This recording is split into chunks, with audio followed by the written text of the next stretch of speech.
वज़ीर-ए-आज़म शहबाज शरीफ ने काबीना इजलास से खिताब करते हुए कहा है कि हुकूमत की कारकर्दगी ने IMF को हैरान कर दिया है।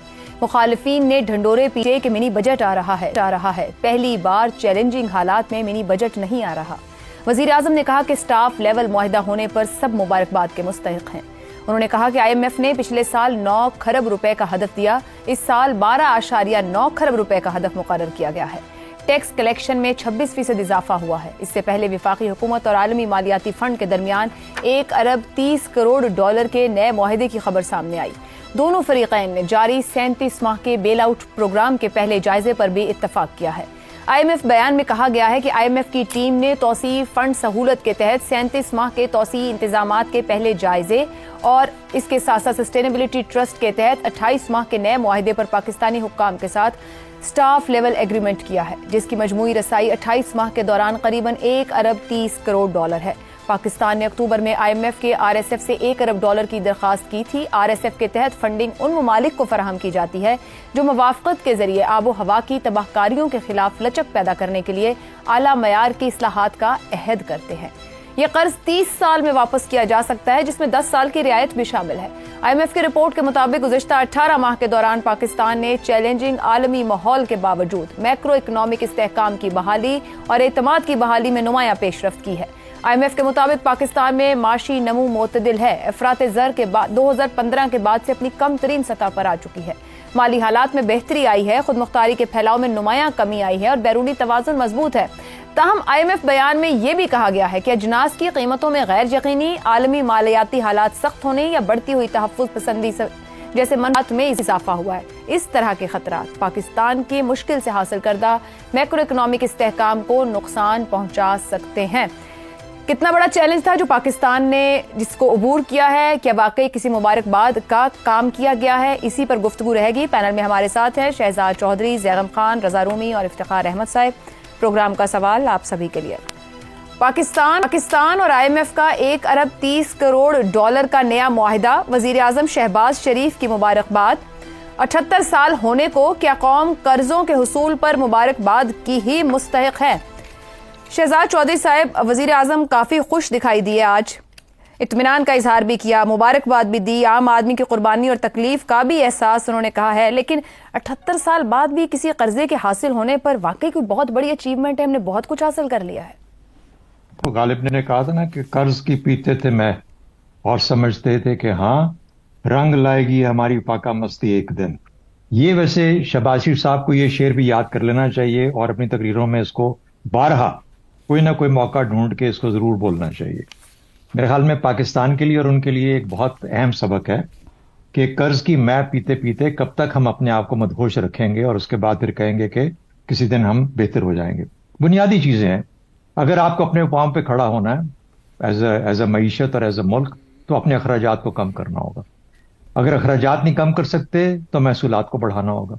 यानी ये कोई जरिया नहीं हो सकता कि आप कर्ज लें और उससे अपना निज़ाम चलाएं, अपनी गवर्नमेंट को चलाएं, अपने बाकी मामलात को चलाएं, रियासत को चलाएं या बाकी अपने जो हुकूमती सिलसिले हैं उनको चलाएं। ये नहीं हो सकता कि आपके वजीरों की तनख्वाहें कैबिनेट के वजीरों की यहां से यहां बढ़ जाएं और आम आदमी तक, जाहिर है आप कर्ज आम आदमी के नाम पे लेते हैं, जो कर्ज लिया जाता है वो आम आदमी के लिए लिया जाता है। और इस वक्त जो उसका असर ये है कि जो आज से कोई 2 साल पहले 3 साल पहले अगर कोई 1.25 लाख या 1.5 लाख पीकस हमारे ऊपर कर्ज था, तो आज तकरीबन 3 लाख पीकस, यानी हर पैदा होने वाला बच्चा अपने सर पे 3 लाख कर्ज लेके पैदा होता है। तो बुनियादी हमारा मसला यह है कि हम कर्ज के ऊपर जी रहे हैं, कर्ज की वजह से ही हमारे मामलात हैं। अब क्या करना चाहिए इसके लिए? ये भी तो ठीक है, ये तो हमने नोहा बहुत दफा पढ़ा है, ये हमारा मसला भी है। इसलिए करना क्या चाहिए? 3 ही चीजें हैं। आपको डॉलर कमाने हैं। डॉलर कैसे कमाए जा सकते हैं? रेमिटेंसेस हो सकती हैं। इस साल हो सकता है कि हम 36-37 अरब पे पहुंच जाएं, बड़ा कमाल होगा अगर हम वहां तक पहुंचे। इससे भी ज्यादा जाना चाहिए। जो मुल्क हैं वो इससे भी ज्यादा अपनी रेमिटेंसेस कर रहे हैं, हमसे छोटे मुल्क जो कम आबादी वाले। फर्क क्या है कि वहां के जो लेबर फोर्स हम बाहर चाहती है वो वोकेशनल ट्रेनिंग के साथ स्किल्ड मैन पावर होती है, स्किल्ड लेबर फोर्स होती है। उनकी कीमतें, उनको तनख्वाहें बेहतर मिलती हैं, वो ज्यादा पैसे घर भेज सकते हैं अपने रिश्तेदारों को, अपने घर वालों को। तो इसलिए पहला काम तो ये हमें करना पड़ेगा और इसको हो सकता है 5, 7, 10 साल लग जाएं ये सिखाना कि अगर बाहर जाके आपने कोई مزدوری کا کام بھی کرنا ہے تو اس کے لیے آپ کی ٹریننگ بہتر ہونی چاہیے. دبئی میں اب پاکستانیوں کی کوئی ضرورت نہیں ہے کیونکہ وہاں پر اس قسم کی جو تعمیرات تھیں جس کے اوپر کے اٹھا کے چیزوں کو لگانا پڑتا تھا اب ہٹ کے اب ہر چیز میکنائز ہو چکی ہوئی ہے. تو اس کو فرق کرنا پڑے گا کہ ہماری لیبر کیوں اب کم سے کم تر ہوتی جا رہی ہے ان ملکوں میں جو کہ ٹریڈیشنلی ہمارا کافی اسٹرانگ مین اسٹے رہے ہیں. دوسری بات FDI فارن ڈائریکٹ انویسٹمنٹ کیسے آئے گی؟ دہشت گردی چل رہی ہے, کشیدگی ہے, ماحول میں کشیدگی ہے, دہشت گردی کو ختم کرنا پڑے گا, سکون نہیں ہے, لوگ کیسے انویسٹ کریں, کیسے پیسہ لے کے آئیں؟ پھر پروجیکٹ کچھ ایسے ہونے چاہیے جن کے اندر پتہ لگے. ریکو ڈے کی خبر آج تھی, ایک اچھی خبر ہے کہ چلیں اس پہ کم از کم کام تو ہو رہا ہے, چل تو رہا ہے. سی پیک والے رک گئے ہیں, وہ کہتے ہیں ہمیں یقین نہیں ہے کہ آپ معاملے کو آگے لے کے جا سکتے ہیں. تو یہ جب تک معاملات طے نہیں ہوں گے آپ کو باہر سے ڈالر بھی نہیں آئیں گے, پیسہ آئے گا تو پیسہ اور کمایا جائے گا. اور پھر ایکسپورٹس فرق دیکھ لیجئے, ویتنام 9 کروڑ کی آبادی, پاکستان کی کتنی آبادی 25 کروڑ, 9 کروڑ اور 25 کروڑ. ہم کتنی ایکسپورٹ کرتے ہیں؟ 35 ارب کی ایکسپورٹ ہو جائے ڈالر کی سال میں تو ہم کہتے ہیں واہ واہ واہ کیا کمال ہو گیا کہ ہم نے 35 بلین ڈالرز کو ٹچ کر لیا. وہ 9 کروڑ کی آبادی کتنا ایکسپورٹ کرتی ہے؟ 125 ارب ڈالر سالانہ. یہ فرق ہے معیشتوں میں, یہ فرق ہے قوموں میں, یہ فرق ہے جو کہ آپ کے معاملات کو سلجھائے گا. تو وزیر اعظم صاحب کو یہ باتیں بھی ساتھ ساتھ یاد رکھنی چاہیے. صرف قرض کی بنیاد پہ مبارکیں نہیں لینی چاہیے, یہ دیکھنا چاہیے کہ ہم ریئل ویلتھ, ریئل گروتھ کیسے, نیٹ گروتھ کیسے حاصل کر رہے ہیں. بہت ساری اور چیزیں بھی ہیں لیکن وہ یہ بنیادی چیزیں ہیں جن کو ہم اگر کریں گے تو شاید ہم تھوڑا سا بہتری کی طرف جانا شروع ہو جائے. ٹھیک.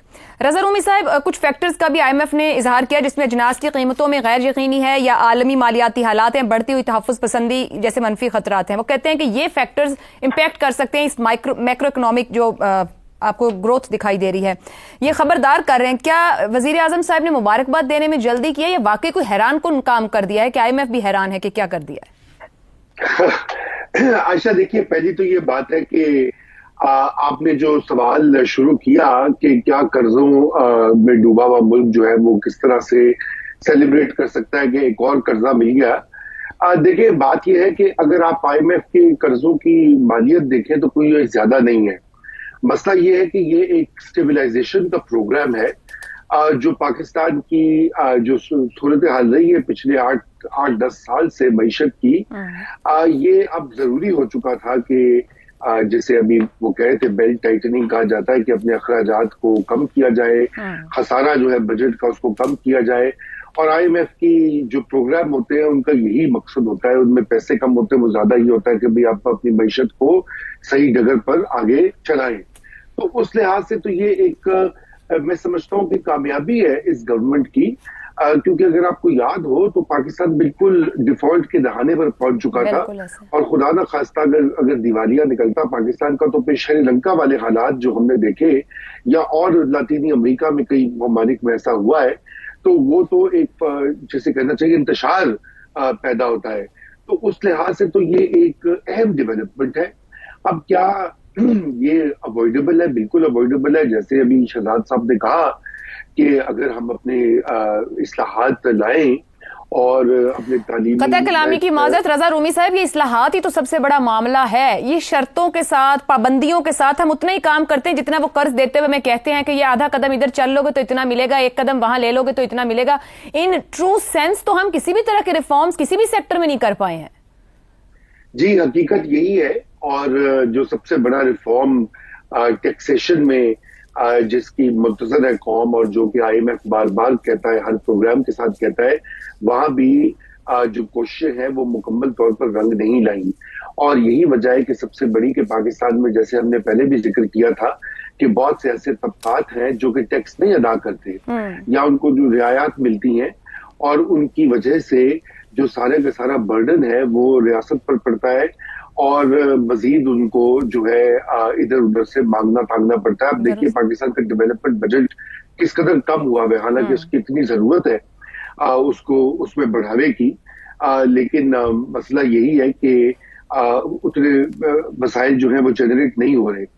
جہاں تک اجناس کی قیمتوں وغیرہ کا معاملہ ہے تو دیکھیے وہ اب ایک ایسا مسئلہ ہے کہ زراعت جو ہے پاکستان میں, وہ سے کہا جاتا ہے کہ وہ جو ریڑھ کی ہڈی ہے پاکستان کی معیشت کی, لیکن وہاں بھی اس طرح کی توجہ نہیں ہم نے دی جس کا کہ ہمیں ضرورت تھی. اور یہ جو ویٹ کی پرائسز जो है कम की गई, और उससे अब यही अंदेशा है कि अगर इस तरह मामला चलता रहा तो शायद दोबारा से हमें गंदम और दीगर अजनास जो है वो इम्पोर्ट करनी पड़े। जब आप इम्पोर्ट करेंगे तो यकीनन आपका फॉरेन एक्सचेंज और खर्च होता है, जबकि हम उसको बासानी अपने मुल्क में ना सिर्फ उगा सकते हैं बल्कि हम एक्सपोर्ट कर सकते हैं, और हम करते रहे हैं। चीनी और चावल जो है हम उसको एक्सपोर्ट करते हैं बहुत बड़ी तादाद में, तो गंदम का क्यों नहीं हम ये कर सकते? तो इस तरह की बिल्कुल खर्चात है, लेकिन मैं समझता हूँ कि मईशत एक सही डगर पर चल निकली है, और अब आगे जो अगला स्टेप है वो इस्लाहात का, जो आप कह रही हैं,